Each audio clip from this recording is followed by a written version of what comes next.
welcome back to my Chinese knitting series. 欢迎来到我的中国缝编织视频系列. So today I'm going to be talking about how I learned Chinese, my Chinese knitting series, just basically everything that people have been asking me questions about. And this is honestly like a big passion project for mine, which is why my last like 4 patterns have been inspired by Chinese culture. I'm working on translations for other ones. Some of them are already translated. And yeah, so let me get right into it. I actually have been studying Chinese since I was a little girl. My mom put me in a Chinese Sunday school, so just on the weekends. It's usually for like families who they want their kids to learn Chinese. Usually like Chinese parents will put their kids in Chinese school, so that's kind of what I did until I was about 10, and then I moved, so I didn't do the Chinese school there anymore. But I was self-studying all throughout like middle school, high school. I even took like some Chinese dual enrollment classes. I performed Chinese songs in Chinese New Year ceremonies every year since I was a little girl. But yeah, that was kind of my introduction to Chinese culture, and I also worked for a Chinese newspaper company. I wrote my own articles there, and I also actually helped them apply for like grants and translate stuff into English. So that was kind of my background. And then when I went to college, I actually minored in Chinese. So not only did I have to study the language, I also had to read literature. Like maybe some of you guys are familiar with the Three Kingdoms book, like 三国演义 and 水浒传, which is the water margin. So those are really old classical literature. It's like one of the two of the 4 most serious, like most important Chinese literature pieces. So there's also 西游记, which is Journey to the West, and 红楼梦, which is Dream of the Red Chamber. So yeah, those are the other 2. I haven't read the other 2, but I heard they're really interesting. Actually, 西游记, I grew up watching that movie. So there's like a 1964 version where I think it's all like hand drawn, and it's kind of like the flip book style. I think that's the illustration style if I'm not mistaken, but that movie's really cool. You can actually find it on YouTube. So all these stories are really inspirational for me, which is actually why I named one of my pieces the Chang'e top. And even though that's not part of the literature that I just mentioned, it's still part of Chinese folklore, and I have drawn a lot of inspiration from that, even though maybe the style is not the same style of like whenever the story was written or talked about. I couldn't get that story out of my head when I was knitting this pattern, and maybe it's like the color and the feeling that it gives me, but it really reminded me of like, oh, the moon goddess Chang'e. So if you don't know, I'm sorry, this video is like not very knitting related yet. It's just kind of like me nerding out over stuff I learned about for a very long time.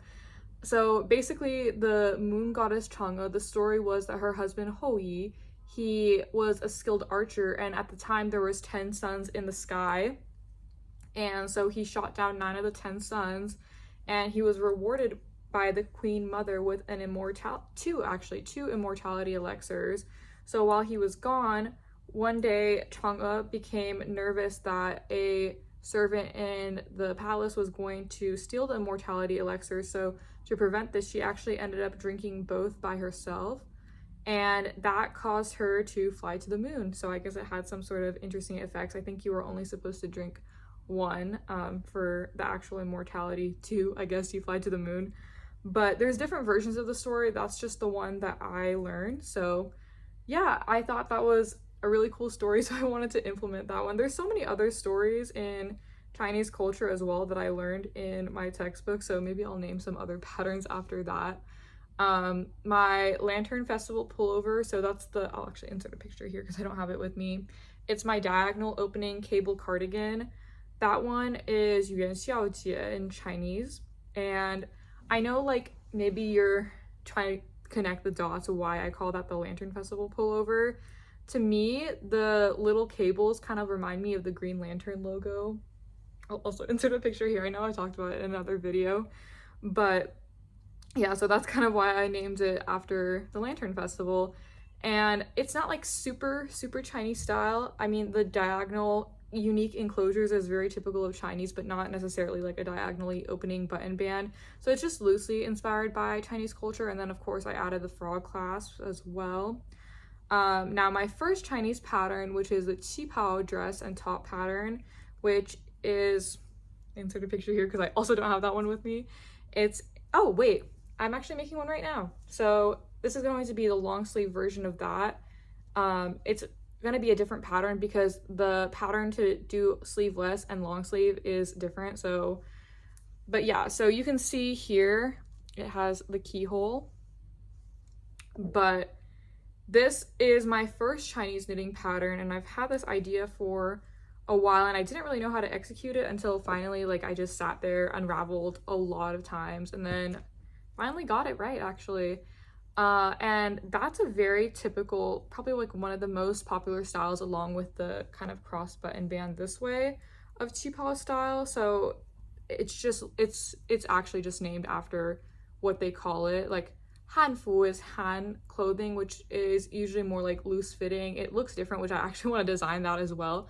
But qipao is kind of like within the last 100 years became very popular, but it's also evolved a lot throughout time. So the qipao that they wore in the 1920s is very different from the qipao they wear today, which is actually really cool to look at the different styles. Qipao actually used to be way more of a loose fitting garment, but today it's a bit more tight. And so it actually doesn't use that much fabric. There's like very little waste when you sew a qipao. So I think that's very interesting. I cannot unfortunately emulate the same brocade techniques that they have in actual qipao, so this is just like a plain knitted version of that, but I do have lace borders at the end, which to me, the lace here, the pattern looks like a lotus flower, like if you can see that, and it's like opening like that, which I think is really cute. And so that's where that name comes from.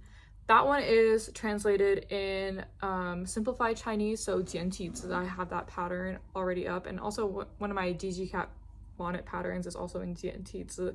Actually, that one might be jiantizi and fantizi, which is simplified and traditional.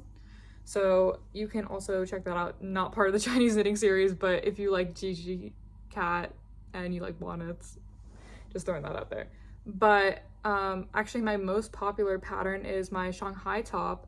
That actually, some people have asked me where I got the name from and why I named it that. So I know that from like past pictures that my friends have sent me, Shanghai is known for being very fashion forward, and I have always seen old photographs of Shanghainese women wearing really cool clothing. So that's where I got my inspiration from to name it that. It's also kind of an easier name to remember. It's easily translated between English and Chinese. And some of my best friends actually live in Shanghai, and one of my best friends who took the pictures for my pattern is from Shanghai. So it's really special to me to name it that. And I actually do want to name more patterns after provinces where my friends are from. I think that's a really cute way to kind of honor my friendship with them, and also just like talk about more patterns and just show people different provinces, different cities in China. That being said, I'm probably gonna name this top the Beijing top, which I know is like a very common city in China. The reason I'm naming it that though is because I got the top that I modeled this top after, the one that I wear like in every other video almost. It's just a black long sleeve qipao top. It's very simple, just like modern qipao style. That is from Beijing, and I got that in 2024, and I actually wear it like almost every other day. So that's why I'm naming it the Beijing top. And actually I have a lot of friends who also live in Beijing, so some of them were born there, some of them were not born there. That's kind of another reason why I'm naming it that.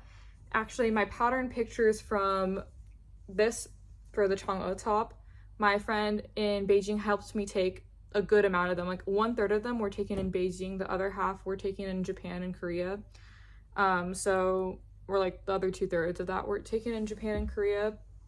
But I really want to do like a series where I kind of dissect the different parts, so like, and just basically like label everything. And then these are frog clasps. These are handmade frog clasps that I made with crochet.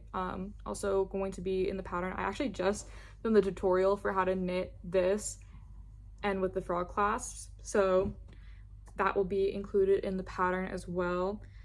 And I really am grateful to all the positive response I've got for this knitting pattern series. I was a little bit nervous. I actually posted a video of me speaking in Chinese and kind of like explaining my Chinese knitting series on my Instagram and on my YouTube shorts. And the response was overwhelmingly positive, and I couldn't ask for like a better community. And I even got responses from people who found my page that were longtime Chinese learners that are also knitters. And I just think that the world is so small once you start to meet people from different places. It's just really awesome that they found my corner of the internet, because I still would consider myself a bit of a smaller pattern designer. I've actually gotten quite a bit of followers after posting those videos though, so I'm really grateful for people sharing my passion and being here for that, supporting that, and just any way that I can provide something interesting to the community is what I really want to do. And my goal isn't just to do Chinese Han pattern pieces. I also want to dive into the Xiaoshu Mingzu. So that's the ethnic minority. So they have 56 ethnic groups in China. 55 of them are ethnic minorities. So the ethnic majority in China is called the Han Chinese people, but there's so many other ethnic groups that all have very unique designs and styles. They even have their own languages. That's really interesting to me, and I would love to make patterns inspired by that as well. I already have some projects in mind, so stay tuned for that. It'll probably be for more winter pieces. I want to do one inspired by Tibet, because I don't know if you guys know the singer Han Hong, but she's from like the Tibetan region. So Xinjiang and Tibet have really interesting, very different styles than what you would typically associate with China from just like the outward perspective. And I really love all of her songs, especially the ones about like the Tibetan plateau, you know, just her area in general.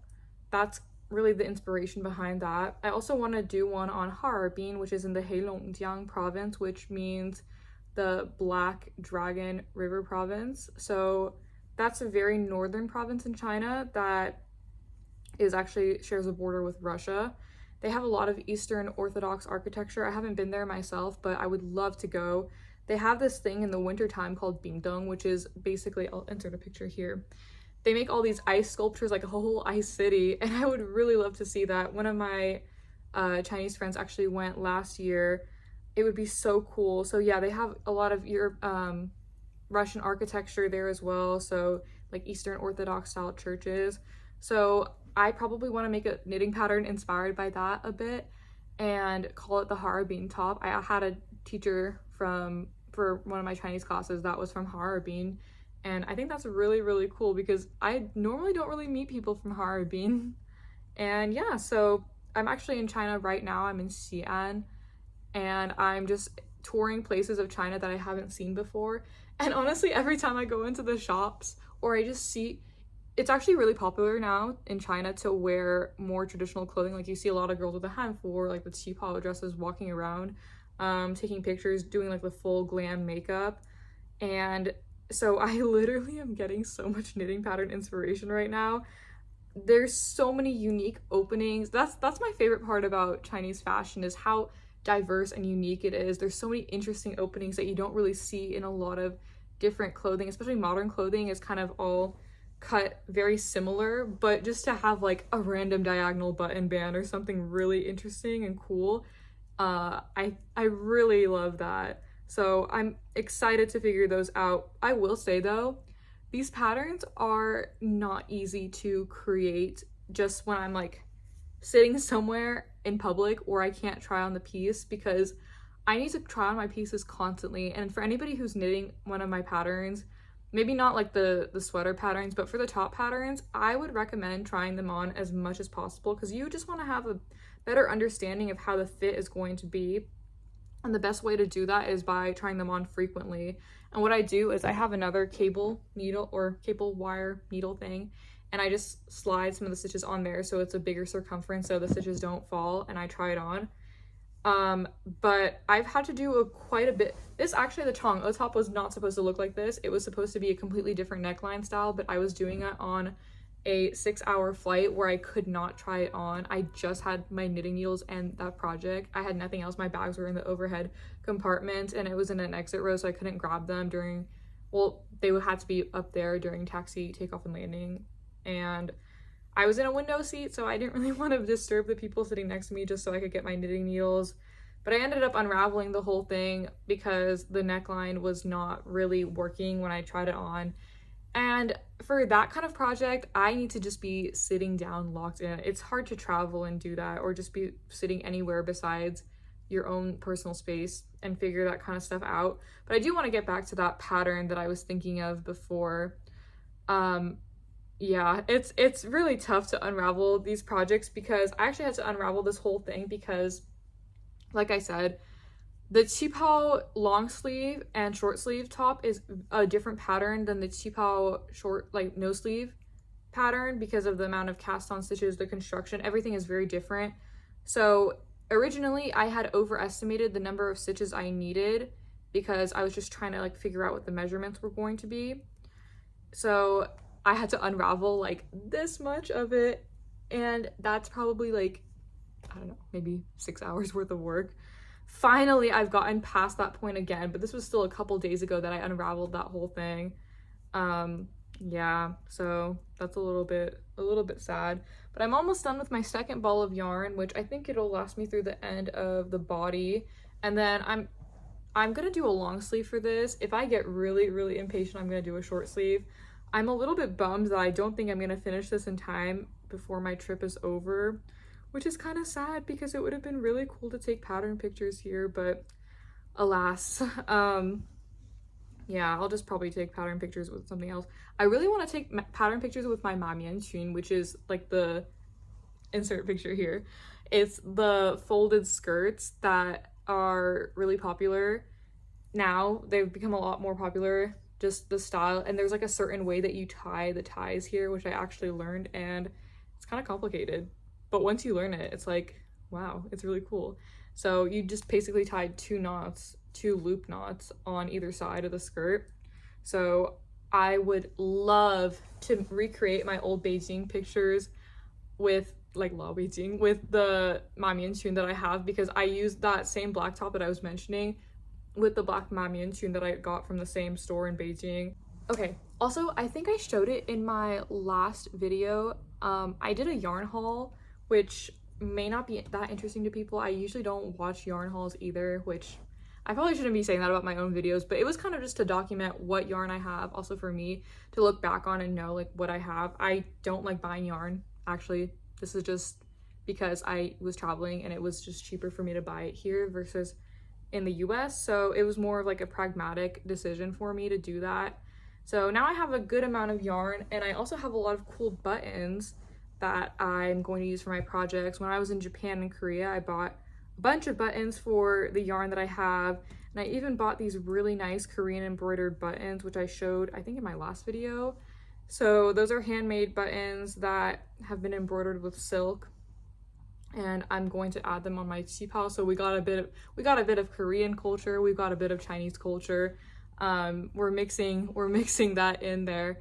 But yeah, after the Chinese knitting series, I'm not exactly sure which culture I'm going to do next, but I'm still thinking about that. My mom is even helping me design some pieces. I'm having her work on something right now, so hopefully she can finish that and then I can write the pattern for that project. She's an amazingly talented knitter. Unfortunately, she doesn't know how to read a pattern, so I'm going to have to make the pattern for her. But she's like one of those people that can look at a picture of something. I can just print out a picture of something and she can knit it. It's honestly, like, I cannot believe it. She doesn't even need to make like a color work chart or anything. Like, I'm gonna insert a picture here. So I don't know if I told this story before, but I was reading Six of Crows and Shadow and Bone, the series by Leigh Bardugo. I don't know if anybody on here knows what that is, but if you do, hey. And I wanted her to make me a Nikolai Lantsov inspired jacket, which I saw in fan art But basically the insignia is a double eagle, which is really common in a lot of Slavic cultures too. So the closest I could come up with was a picture of the Albanian flag. So I literally printed out a picture of the Albanian flag and I just like handed it to her, and she made it for me in like turquoise, gold, and red picture here in 2 days. She made the back panel in 2 days, and it was honestly incredible. Like, it was genius the way that she did it. I'm just praising my mom right here because she's so good. But she's actually been knitting since she was like 2 or 3 years old, I'm pretty sure. So she's got a lot of experience. But yeah, I never learned how to knit from a pattern. She can follow a colorwork chart or like a cable chart, but doesn't read patterns, which is kind of the way she taught me, which I'm grateful for because I feel like it's made me be able to self-draft projects without an issue, because I have that confidence of like the ability to just like, oh, we're just gonna knit it as we go and we're gonna figure it out. And I'm not really afraid of unraveling stuff. Yes, it's not the most fun, but my mom and my grandma are like kind of advocates for unraveling if something doesn't fit right. So I kind of have adopted that mentality, which has made me a little bit more adventurous with my knitting, I would say. So yeah, I think that's all I have to say for this video. But if you guys have any other questions about like my Chinese knitting series, anything else, my patterns, anything, just leave it in the comments below, or you can send me a message on Instagram and I will try to get back to you as soon as possible. Thank you guys so much for watching. I'm really grateful to have built this community on here. So yeah, I'll see you guys in the next video. Bye.